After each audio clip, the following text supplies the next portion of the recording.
Let the resistance of an electrical component remain constant while the potential difference across the two ends of component decreases to half of its former value. What change will occur in the current through it? देखो ये कोई electrical component है, ठीक। इस electrical component का resistance, हर electrical component का resistance होता है, चाहे वो मोटर हो, फैन हो, जो भी चीज़ें हो, बल्ब हो, सबका क्या होता है? रेजिस्टेंस होता है। ये कोई इलेक्ट्रिकल कंपोनेंट है, इसका रेजिस्टेंस मान लो R है, इसको हम V वोल्ट दिए हैं, ठीक। तो इसके अंदर करंट कितना फ्लो होगा? V equal to I R, तो I equal to V upon R। कितना करंट फ्लो होगा? V upon R।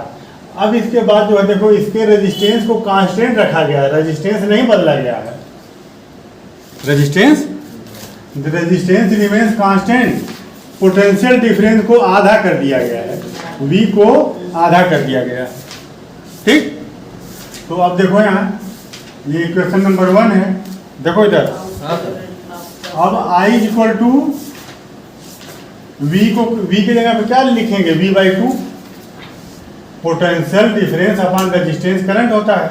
तो अब पोटेंशियल डिफरेंस कितना कर दिया गया इसके बीच? V/2। तो पोटेंशियल डिफरेंस, ये पोटेंशियल डिफरेंस हो गया और अपॉन रेजिस्टेंस वही है R। I equal to potential difference upon resistance, तो अब पोटेंशियल डिफरेंस V/2 कर दिया गया है। तो पोटेंशियल डिफरेंस की जगह लिखो V/2 और अपॉन R, तो I इक्वल टू हो जाएगा V/2 इंटू 1/R। बोलो, इसको आप लिखिए 1/2 और V/R हो जाएगा ना। 1/2 को अलग कर लो और V/R, और V/R की जगह क्या लिख दो? बोलो I। अब ये अच्छा, अरे करंट तो बदल जाएगा ना, करंट क्या होगा? बदल जाएगा। तो अब ये करंट I नहीं रहेगा, अब ये करंट मान लो I डैश हो गया। जब पोटेंशियल डिफरेंस को आधा किया गया तो करंट मान लो I डैश हो गया। तो I डैश इक्वल टू, यहाँ देखो ये I डैश हो जाएगा। बात समझ रहे हो? तो I dash equal to potential difference upon resistance, तो V/2 into 1/R, 1/2 into V/R। तो I डैश इक्वल टू हो जाएगा V/R के जगह क्या लिखें? I इक्वल टू कितना? V/R। तो ये क्या होगा? I/2। तो ये जो नया करंट है ये पहले वाले करंट का आधा हो जाएगा। बात समझ रहे? ये पोटेंशियल डिफरेंस जो हमने फर्क कर दिया, आधा कर दिया, तो आधा कर देने के बाद जो करंट है I डैश, वो पहले वाले करंट का आधा हो गया, नहीं? I/2, ये I पहले जितना करंट था उसका आधा हो गया। बात समझ में आ गई? टोटल रेजिस्टेंस देखो, ये 5 ओम, 8 ओम और 12 ओम ये सीरीज में लगे हुए हैं। जब सीरीज में लगे हुए हैं तो सीरीज का फार्मूला क्या होता है? इक्विवेलेंट रेजिस्टेंस का, R equal to R1 plus R2 plus R3। तो ये जो मान लो ये यहाँ A और B ये 2 पॉइंट हैं, तो total resistance across AB, point A B के बीच टोटल रेजिस्टेंस कितना हो जाएगा? तो ऐड कर देंगे, ठीक। 5 ओम प्लस सीरीज में है ना, तो सीरीज में रेजिस्टेंस क्या होता है बताओ? प्लस होता है, मतलब ऐड हो जाएगा। तो ये 25 ओम हो गया, ठीक। तो इसका हम करंट निकाल लें। V इक्वल टू कितना बोलो? ये R इक्वल टू कितना आ गया? R आ गया 25 बोला करो। V हो गया और V इक्वल टू 6 वोल्ट। तो I इक्वल टू क्या होता है बोलो? V upon R। V की जगह लिखेंगे 6 और R की जगह लिखेंगे 25 ओम, 25 ओम, ठीक। तो ये कितना आ जाएगा? 6/25, 0.24 एम्पियर, 0.24 एम्पियर आ गया करंट। तो अब देखो यहाँ थोड़ा ध्यान दो, रबर देखो, ये जो 2.4 एम्पियर का करंट जो फ्लो हो रहा है, 2.4 एम्पियर का जो करंट फ्लो हो रहा है, अब यही करंट पूरे सर्किट में फ्लो होगा। तो सीरीज में करंट क्या होता है, सेम होता है। सीरीज में जितने भी कंपोनेंट लगे हुए हैं सब में करंट यही बहेगा। यहाँ बल्ब लगा दो, यहाँ हीटर लगा दो, यहाँ गीजर लगा दो, जो कुछ भी सीरीज में जोड़ दो सब में करंट क्या बहेगा, सेम बहेगा।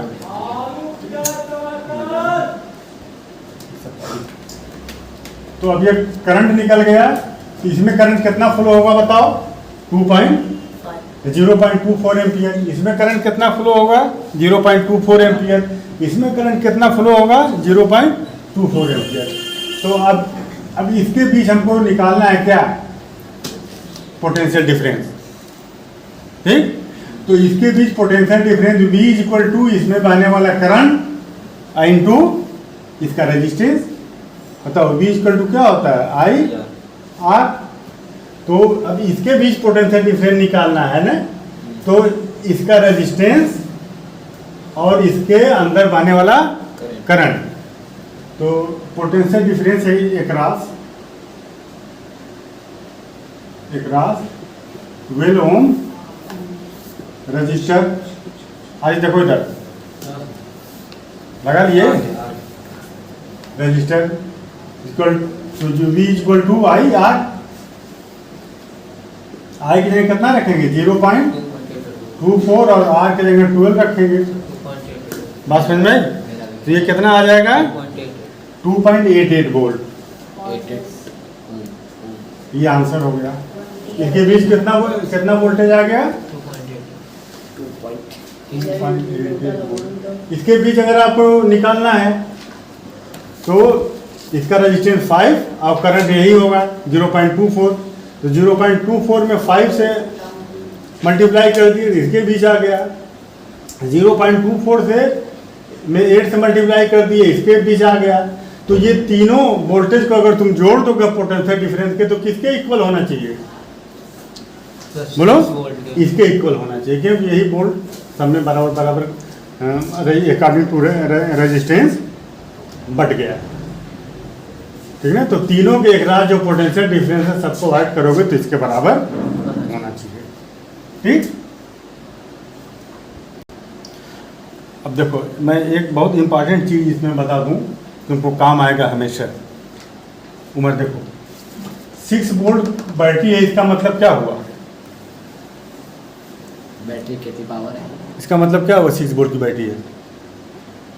इसका मतलब ये हुआ, देखो इसका जो ईएमएफ है वो 6 वोल्ट है। कितना ईएमएफ है, 6 वोल्ट। इसको ईएमएफ भी कहते हैं, बैटरी जितने वोल्ट की होती है उसको उसका ईएमएफ भी कहते हैं, इलेक्ट्रोमोटिव फोर्स कहते हैं।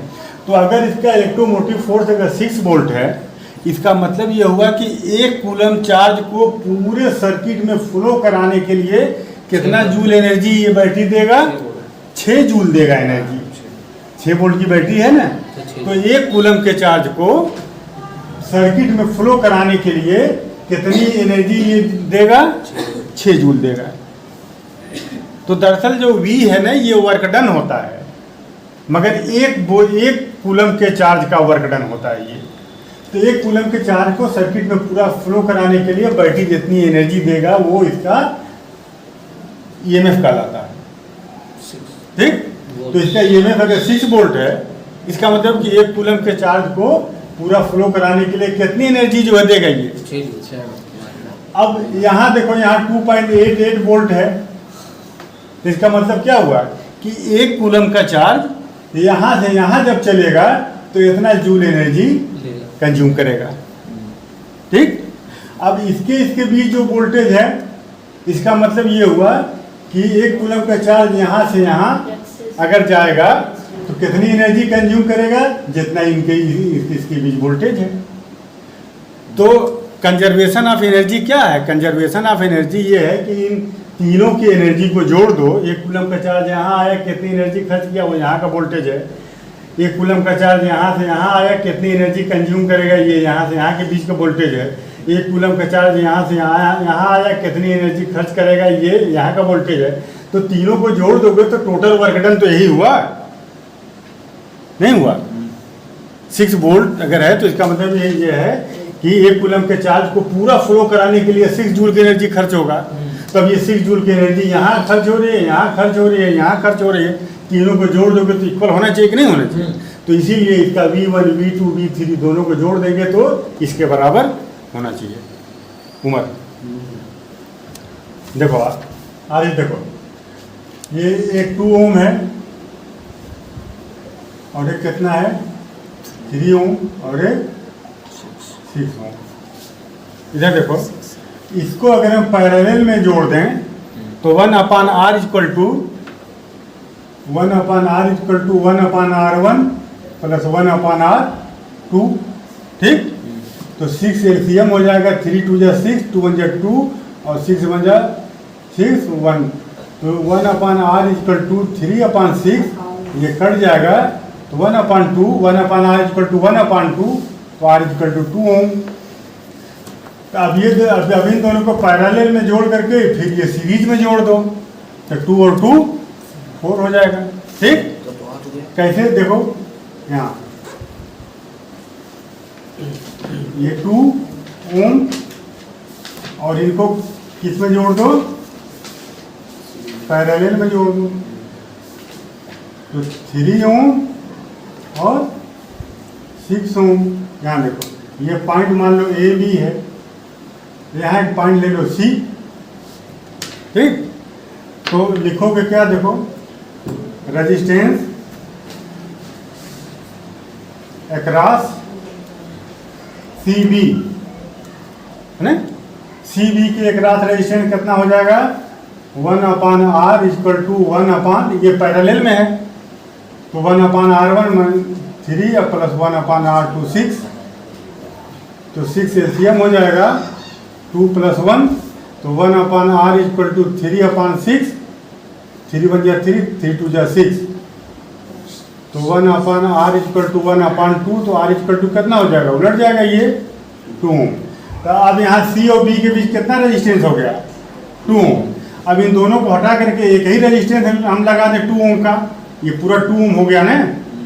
तो देखो ये 2 ओम और इसके जगह पर इसकी भी तो वैल्यू 2 ही ओम आई है, तो यहाँ 2 ओम का एक रेजिस्टेंस ले लो। तो अब ए बी के बीच टोटल रेजिस्टेंस कितना होगा, तो रेजिस्टेंस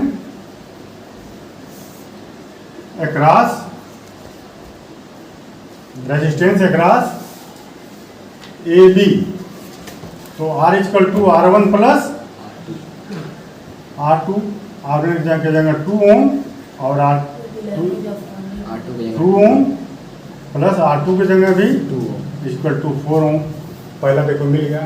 तो हम फर्स्ट केस में हम इसको 3 और 2, 3 ओम और 6 ओम को पैरेलल में जोड़ेंगे और 2 ओम को फिर उसके सीरीज में जोड़ेंगे, ठीक। तो अब ये पहला आ गया, ये ए बी वाली कंडीशन उतार लो इसको। पैरेलल में अगर 3 4 5 2 जितने भी रेजिस्टेंस लगे हुए हैं तो पैरेलल में जो total resistance means equivalent resistance होता है उसमें से जो सबसे कम वैल्यू का रेजिस्टेंस है उससे भी कम हो जाता है। बात समझ में आई। अगर पैरेलल में अगर 2 या 3 रेजिस्टेंस लगे हुए हैं, एक 2 ओम है, एक 6 ओम है, एक 100 ओम है, तो इक्विवेलेंट रेजिस्टेंस कितना होगा, टोटल रेजिस्टेंस जो सबसे कम है उससे भी कम हो जाएगा। तो सबसे कम वाला कितना है 2 है, तो 2 से भी कम हो जाएगा। नहीं 1 की बात हम नहीं कर रहे हैं, एक्यूरेट वैल्यू तो कैलकुलेट न करना पड़ेगा, मगर जो पैरेलल में लगे हुए जितने भी रेजिस्टेंस हैं इक्विवेलेंट रेजिस्टेंस जो होगा वो उसके सबसे कम वैल्यू का जो रेजिस्टेंस है उससे भी कम हो जाएगा। तो यहाँ देखो, अगर हम इनको पैरेलल में लगा दें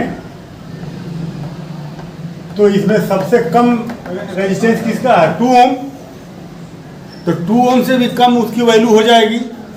तो 2 ओम से कम वैल्यू हमको लाना है 1 ओम, तो देख ले एक मरतबा पैरेलल में लगा के, हो सकता है कि हो जाए, ठीक। तो देखो यहाँ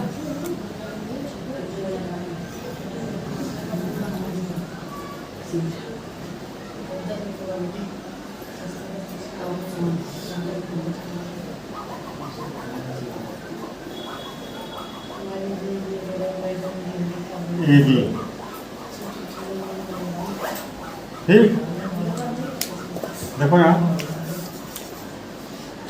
इसकी वैल्यू कितनी दिया है, मान लो ये 2 ओम है, ये 3 ओम है और ये 6 ओम है। ठीक, तो देखो रेजिस्टेंस अक्रॉस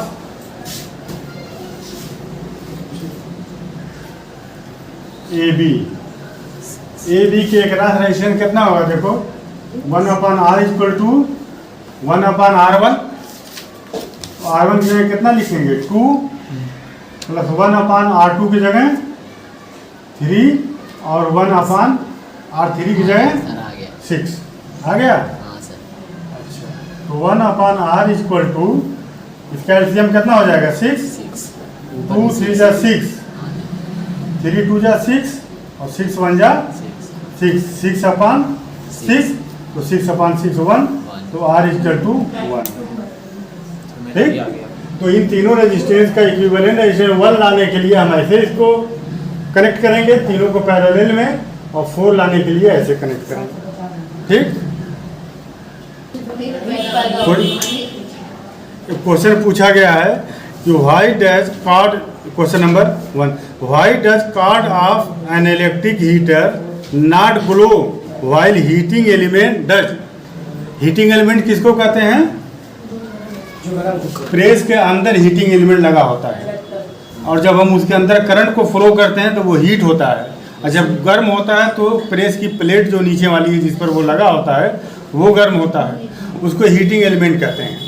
जो तो ये पूछा, और जो केबल होती है उसके ऊपर कपड़ा लगा रहता है, कॉटन लगा रहता है, जिसको हम इलेक्ट्रिक बोर्ड में क्या करते हैं, कनेक्ट करते हैं, वो नहीं गर्म होता है क्या, वो केबल गर्म होती है क्या, नहीं होती है, मगर जो हीटिंग एलिमेंट है वो तो गर्म होता है। पूछा है क्यों, पूछा है कि why does the card of an electric heater not glow while the heating element does.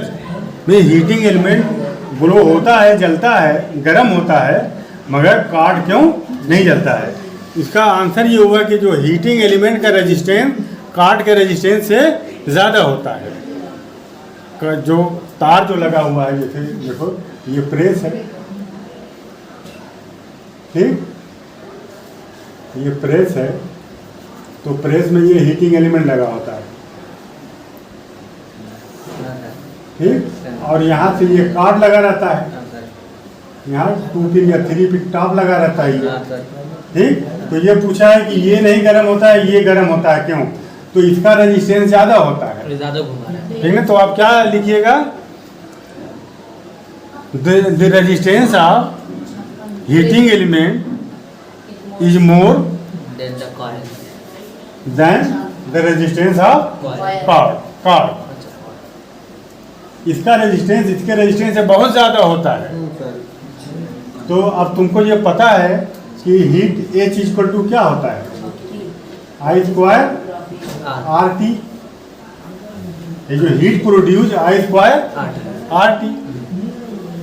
तो करंट तो देखो दोनों में सेम बह रहा है, करंट ये सीरीज में लगे हुए हैं ना, ये जो कार्ड है वो और ये हीटिंग एलिमेंट सीरीज में लगे हुए हैं, तो करंट जो है देखो ऐसे बहेगा, ऐसे करंट फ्लो होगा ना ऐसे, तो करंट तो सेम दोनों में बह रहा है। तो अगर ये I को कांस्टेंट कर दें और दोनों में, इसमें और इसमें, दोनों में सेम टाइम के लिए करंट बह रहा है, क्योंकि दोनों एक ही से जुड़े हुए हैं, तो ये भी कांस्टेंट हो गए, तो ये दोनों कांस्टेंट हो गए, तो H प्रोपोर्शनल किसके हो जाएगा, R के। प्रोपोर्शनलिटी का निशान हटाते हैं तो कांस्टेंट आता है, कांस्टेंट हटाएंगे तो प्रोपोर्शनलिटी, तो रेजिस्टेंस जिसका ज़्यादा होगा वो ज़्यादा हीट प्रोड्यूस करेगा, तो इसका रेजिस्टेंस ज़्यादा है इसलिए ये हीट प्रोड्यूस करेगा, और इसका रेजिस्टेंस इतना कम होता है, इतना कम होता है कि ये हीट को ये प्रोड्यूस नहीं करता है। इसका रेजिस्टेंस बहुत कम होता है और इसका रेजिस्टेंस बहुत ज़्यादा, ये नाइक्रोम का बना होता है, ठीक। So the resistance of nichrome is very high than the resistance of card, and heat produced is directly proportional to resistance of conductor. Hence, the heating element of iron glow. The heating element of iron glow, but card of electric heater does not, or card of electric iron does not glow. ठीक, देखो amount of heat produced, देखो amount of heat, कुछ नहीं देख लो question amount of heat यहाँ पर लिखा 160 आंसर है। Produced is equal to V I T. ये फार्मूला था ना, बोलो। H equal to V I T. V कितना दिया हुआ है? 50 वोल्ट। और क्या क्या दिया हुआ है? देखो यहाँ क्यू कितना दिया है, कितने कूलम, और टी कितना गिवन है, 1 आवर। बोलो, इसको बदलेंगे सेकेंड में, तो 60 इंटू 60 सेकेंड हो गया, हो गया। इसको आवर में बदल, आवर है तो इसको सेकेंड में बदलेंगे ना, 60 से मल्टीप्लाई करेंगे तो मिनट में, और फिर 60 से मल्टीप्लाई करेंगे तो सेकेंड में। तो करंट निकाल लें। करंट क्या होता है? Rate of flow of charge, Q upon T. Q की जगह कितना लिखेंगे? 96,000 और 60 इंटू 1010 कट गया ये। ठीक, बात समझ आई? ये आ जाएगा 80/3 एम्पियर। इसको सॉल्व करोगे तो 80/3 एम्पियर आ जाएगा। तो ये आ गया करंट। तो एच इक्वल टू कितना हो जाएगा? V into I into T. V की जगह क्या लिखोगे? 50। आई की जगह कितना लिखोगे? 80/3। और टी की जगह कितना लिखोगे? टाइम कितना है? 60 इंटू 60, 3 2 जा 6। ठीक, अब इसको आप मल्टीप्लाई करेंगे जब, तो कितना हो जाएगा? 5 इंटू 8 इंटू 2 इंटू 60 और इंटू 1 2, कितना जीरो है? 10 का पावर 4 हो गया जूल। ठीक, अब यहाँ तो 5 है ना, ये तो 60, इसको हमने सबका जीरो एक तरफ कर लिया है ना, तो 10 का पावर 4 जूल। अब 5 2 जा 10, इसका भी एक जो है जीरो यहाँ पर ले लें, तो 1 2 जा नहीं 8 6 जा, कितना हो जाएगा? 48। सर मेरा आ गया 48 लगा आएगा। ये 48 होगा, और इंटू देखो यहाँ 5 2 जा 10, तो 10 से इसमें मल्टीप्लाई करेंगे तो 10 का पावर 5 हो जाएगा 48 लगा जूल। अब इसको साइंटिफिक तरीका लिखने का क्या है? यहाँ पॉइंट लगा और इसमें एक जीरो ऐड कर दो, इसमें पॉइंट लगा करके इसको घटा दो, और एक जीरो यहाँ, तो 4.8 इंटू 10 का पावर 6 जूल, इतनी हीट प्रोड्यूस होगी। उतारो इसको, करो। अब देखो, इसका एक तरीका इससे आसान है। ठीक, उसमें टाइम की कोई ज़रूरत ही नहीं पड़ेगी। देखो ना, H equal to V I T, तो H इक्वल टू हो जाएगा V इंटू आई के जगह लिख दो Q upon T into T, T से टी कैंसिल आउट, तो H equal to V into Q, तो V की जगह कितना रख दो 50, और Q की जगह 96। ठीक, तो ये हो जाएगा 5 इंटू 96 इंटू 10 का पावर कितना हो जाएगा? 4 हो जाएगा। अब इसको जरा इसमें मल्टीप्लाई करो, है ना, 5 6 जा कितना होगा? 30। 5 9 जा 45, 45 और 30 कितना हो जाएगा? 48 इंटू 10 का पावर 4। अब यहाँ से देखो, यहाँ 2 डिजिट के बाद यहाँ पॉइंट लगा दो, तो इसमें क्या होगा? 2 ऐड हो जाएगा इसके पावर में। इतना तो तुम लोग जान ही रहे होगे, और अगर नहीं जान रहे हो तो ये बहुत अफसोस की बात है। अगर आप नहीं जान रहे हैं तो बहुत अफसोस की बात है। आपको इतना जानना चाहिए कि ये 2 डिजिट लेफ्ट में अगर पॉइंट लगाएंगे तो इसमें इसके पावर में 2 क्या होगा? ऐड हो जाएगा। ठीक, तो देखो ये मुझको लग रहा है कि ये तुम लोगों के लिए और आसान होगा कि नहीं? अब इसमें टाइम की इसमें कोई ज़रूरत ही नहीं है। 1 आवर को मिनट में बदलना, फिर 60 से मल्टीप्लाई करके सेकेंड में। अब चूंकि इसमें 1 आवर दिया हुआ है इसलिए हमने उसका यूज कर लिया है, हालांकि यहाँ पर कोई इसका यूज है भी नहीं। नहीं ना, आंसर देखो वही आएगा।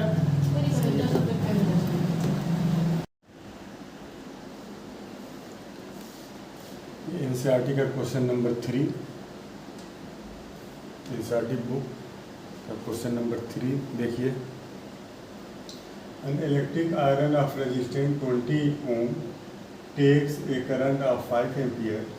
Calculate the heat developed in 30 seconds. Solution देखें। एक इलेक्ट्रिक आयरन है, उस इलेक्ट्रिक आयरन का रेजिस्टेंस दिया हुआ है 20 ओम, और करंट जो इसमें फ्लो हो रही है वो 5 एम्पियर करंट फ्लो हो रहा है। अब इसके अंदर कितना हीट प्रोड्यूस होगी? कितने में? 30 सेकंड में। तो देखिए I इक्वल टू 5 एम्पियर और R इक्वल टू 20 ओम और T गिवन है 30 सेकेंड। तो हीट डेवलप का फार्मूला रेजिस्टेंस, टाइम और करंट के टर्म में H equal to I square R T. तो I की जगह 5 लिखिए, उसका स्क्वायर, R की जगह 20 और T की जगह 30 सेकेंड। तो ये हो जाएगा 25 इंटू 20 इंटू 30। अब ये हो जाएगा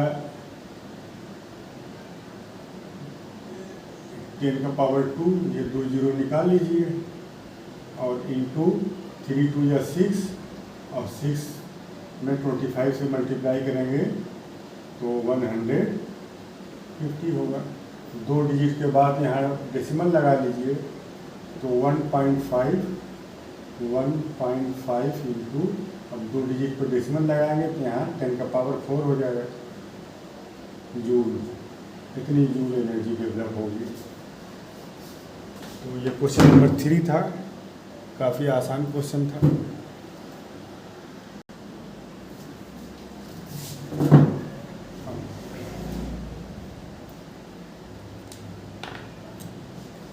ये एनसीईआरटी का क्वेश्चन देखिए।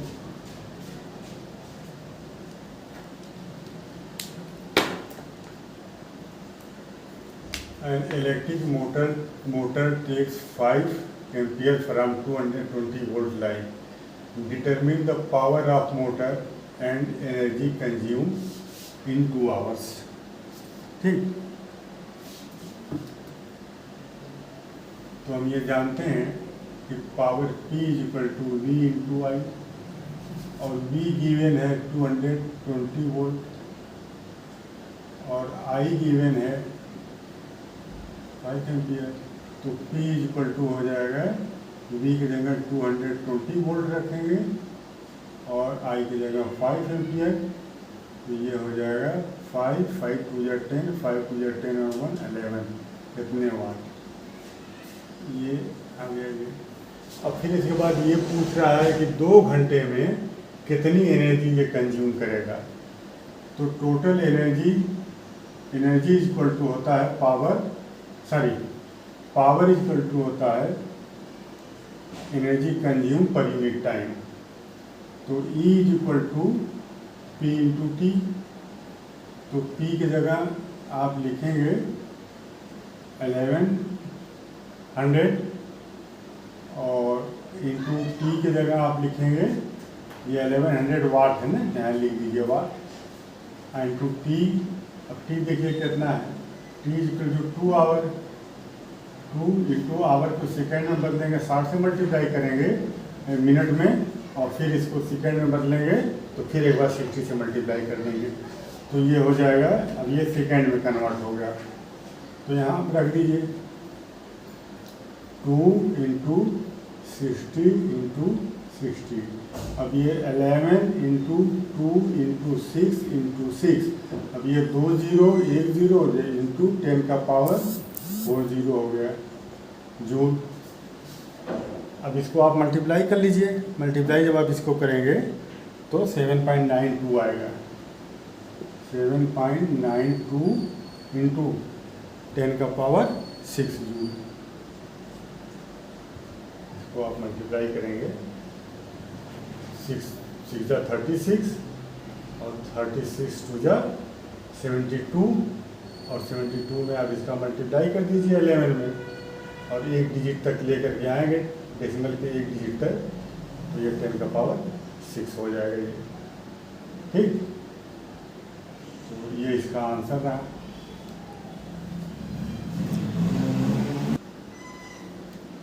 तो आप देख लें, यहाँ मैं इसको कैलकुलेट कर दे रहा हूँ।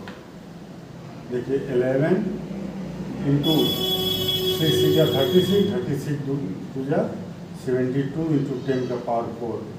अब इसको देखिए आप 72 में 11 से मल्टीप्लाई करिए, 72 72 2 7 2 9 7, तो ये हो जाएगा 792 इंटू 10 का पावर 4।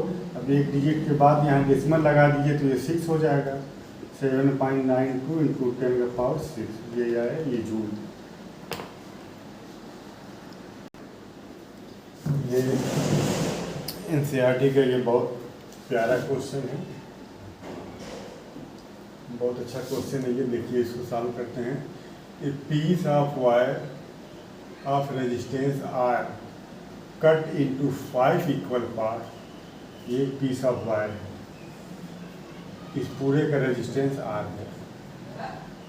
ठीक, इसको 5 इक्वल पार्ट में 5 इक्वल पार्ट में कट किया गया। 1 2 3 4 1 2 3 4 5, इसको 5 पार्ट में इसको कट कर दिया गया है। तो हम ये जानते हैं कि रेजिस्टेंस जो होता है वो लेंथ के इन्वर्सली प्रोपोर्शनल होता है। लेंथ के सॉरी लेंथ कम होगा तो रेजिस्टेंस भी, लेंथ कम होगा तो रेजिस्टेंस बढ़ जाएगा, और लेंथ इसका बढ़ेगा तो रेजिस्टेंस कम हो जाएगा। लेंथ इंक्रीज करेगा तो रेजिस्टेंस डिक्रीज करेगा, और लेंथ डिक्रीज करेगा तो रेजिस्टेंस इंक्रीज करेगा। सॉरी,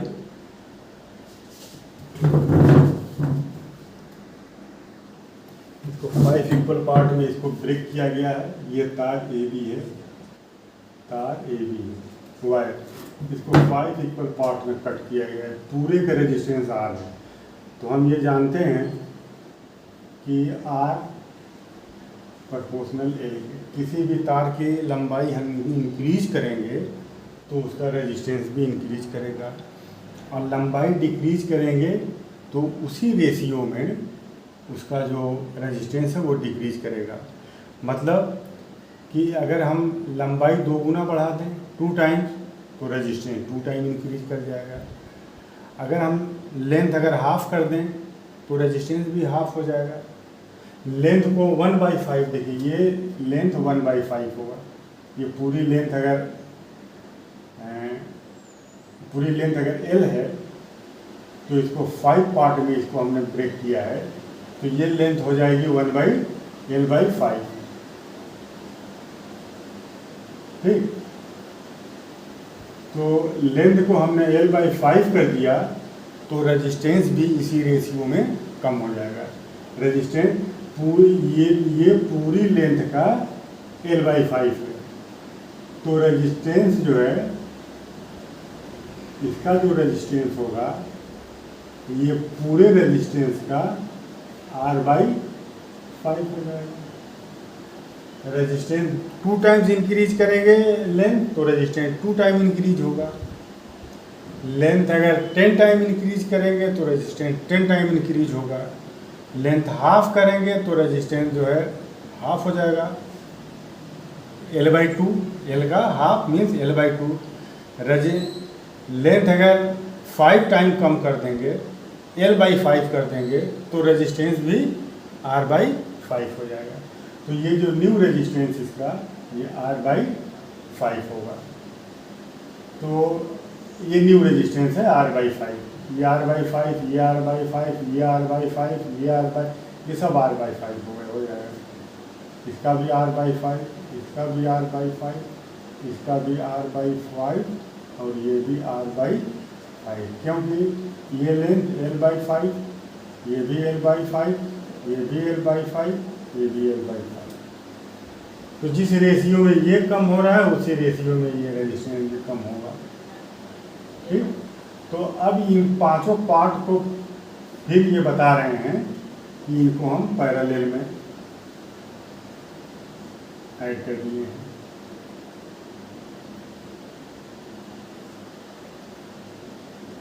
ये 5 पार्ट जो कट किए गए हैं इनको फिर पैरेलल में हमने जोड़ दिया।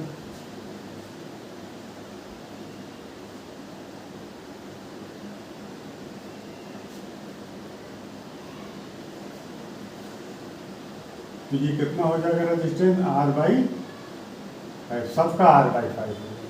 तो आपसे ये पूछा गया है कि इनके बीच का रेजिस्टेंस कितना दिया हुआ है, ए और बी के बीच का रेजिस्टेंस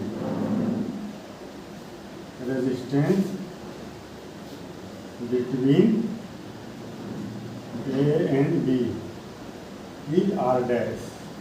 क्वेश्चन में जो रेजिस्टेंस दिया हुआ है इसको पैरेलल में ऐड किया गया है, पैरेलल में कंबाइन किया गया है और इसका जो इक्विवेलेंट रेजिस्टेंस है वो R' है इसका। तो पैरेलल वाला आप फार्मूला यहाँ लगा दीजिए, 1/R'। पैरेलल में दोनों के बीच का रेजिस्टेंस R' दिया हुआ है तो दोनों के बीच का रेजिस्टेंस R' है, तो 1/R' इक्वल टू 1 इसका रेजिस्टेंस पहले वाले का फार्मूला देखिए, 1/R equal to 1/R1 plus 1/R2 plus 1/R3 plus 1/R4 plus 1/R5। तो ये इक्विवेलेंट रेजिस्टेंस है। तो इक्विवेलेंट रेजिस्टेंस R' दिया हुआ है तो यहाँ हम R' लिखेंगे। अब 1/R1 पहले वाले का, ये पहला वाला, ये दूसरा वाला, ये तीसरा, चौथा, ये पांचवा है। तो 1/R1 कितना R/5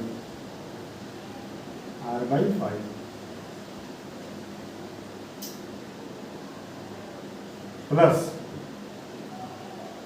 1/R2 मतलब ये भी R/5 प्लस 1/R3 ये भी R/5 है प्लस 1/R4 तो R4 भी, ये चौथा वाला भी R/5 है। सभी रेजिस्टेंस की वैल्यू R/5 है। और पांचवा वाला कितना हो जाएगा, ये भी 1/R5, R5 भी R/5 है। तो 1/R' इक्वल टू, अब ये ऊपर हो जाएगा 5/R plus 5/R plus 5/R plus 5/R plus 5/R। ये 1/R/1 है, ये ऊपर हो जाएगा, R नीचे हो जाएगा।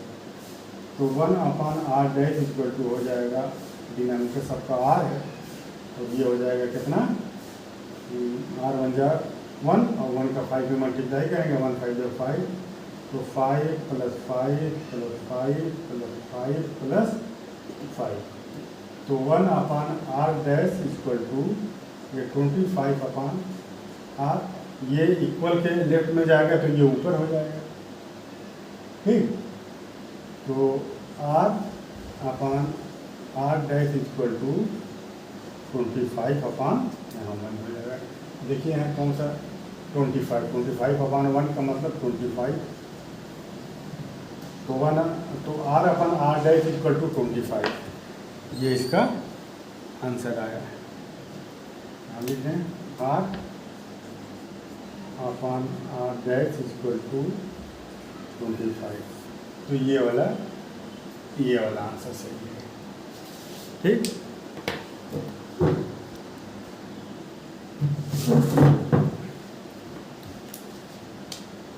इस क्वेश्चन को देखें आप। An electric bulb is rated 220 volt, 100 watt. Rated का मतलब है कि ये आपका एक बल्ब है, ये एक आपका बल्ब है,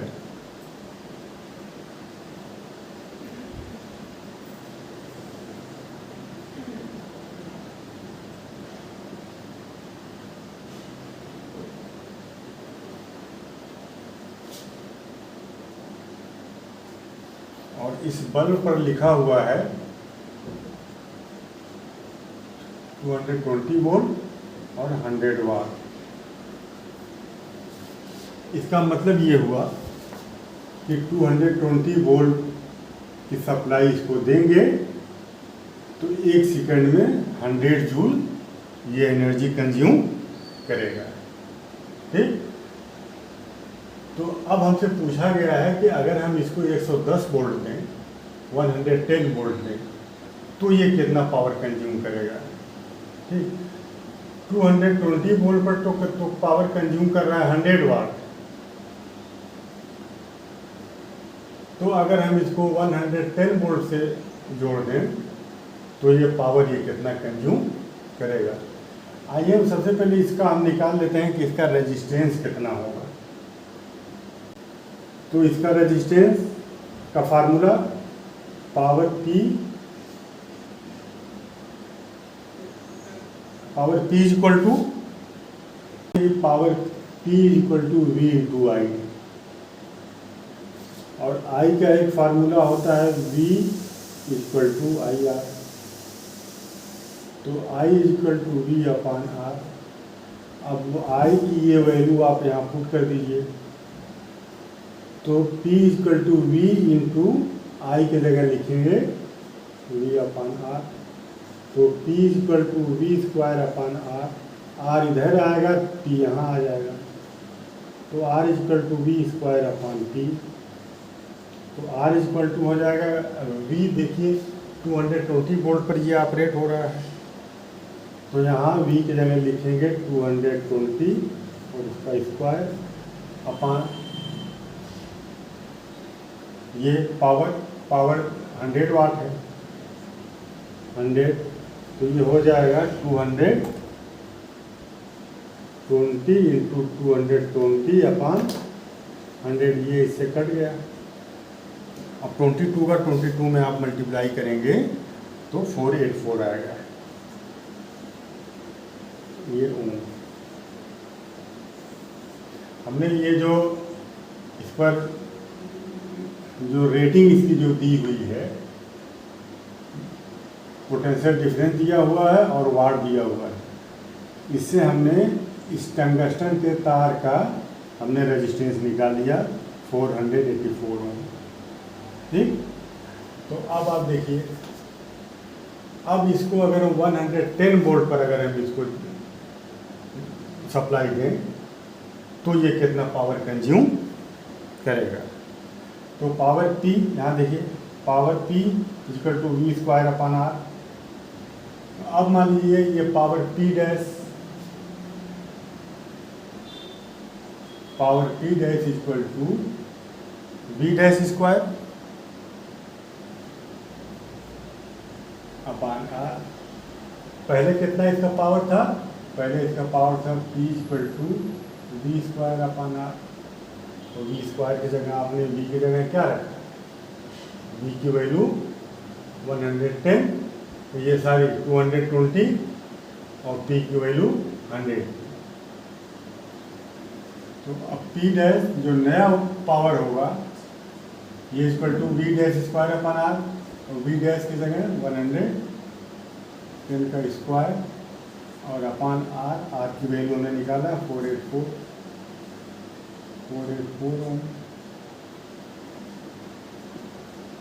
हटा दीजिए।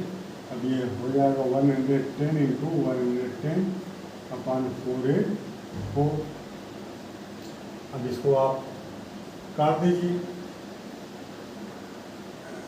ये हो जाएगा 11 इंटू 10 का पावर 2 और अपान 484। 11 4 जा 44 और फिर 11 4 जा 44, इसको काट दीजिए, 11 4 जा 44। तो पी डैश इक्वल टू ये 1/4 इंटू 10 का पावर 2 वाट, 10 का पावर 2 वाट। अब इसको आप 1/4 इंटू 10 का पावर 2 मीन्स 100 काट दीजिए, इसको 25, ये 25 वाट। तो पी डैश इक्वल टू 25 वाट। ठीक, क्या हमने किया, हमने ये जो 20 बल्ब पर जो ये लिखा हुआ रहेगा 220 वोल्ट और 100 watt, an electric bulb is rated मतलब कि अगर उसको 220 वोल्ट देंगे तो 100 वाट पावर कंज्यूम करेगा। तो इट इज ऑपरेटेड ऑन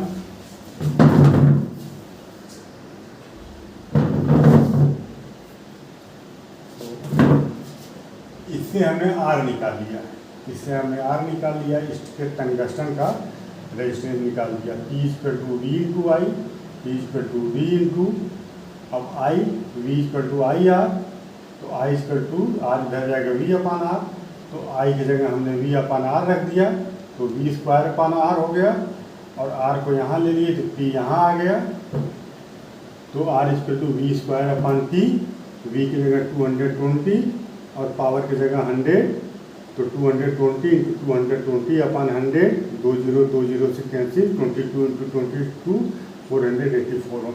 इसका जो रेजिस्टेंस आ गया है इसका 484 ओम इसका रेजिस्टेंस आ गया। तो अब इसी को हम 110 वोल्ट अगर दें तो नया पावर क्या होगा, तो नया power P dash equal to नया वोल्टेज, जो न्यू वोल्टेज अप्लाई कर रहे हैं उसका स्क्वायर अपान आर, तो 110 वी डैश की जगह 110 लिखेंगे, उसका स्क्वायर 110 इंटू 110 अपान 484, ये 20 10 का पावर 2, 11 इंटू 11 अपान 484, 11 से एक बार इसको काटेंगे 44 और फिर 11 से इसको डिवाइड करेंगे 4, तो ये हो जाएगा 1/4 इंटू 10 का पावर 2, 10 का पावर 2 मीन्स 100, 1/4 इंटू 100, 4 को 100 से डिवाइड कर दिए 25 वाट, ये इसका आंसर हुआ। तो अब इसका आंसर देखिए कहाँ आ गया, ये आया, ये सही है इसका आंसर।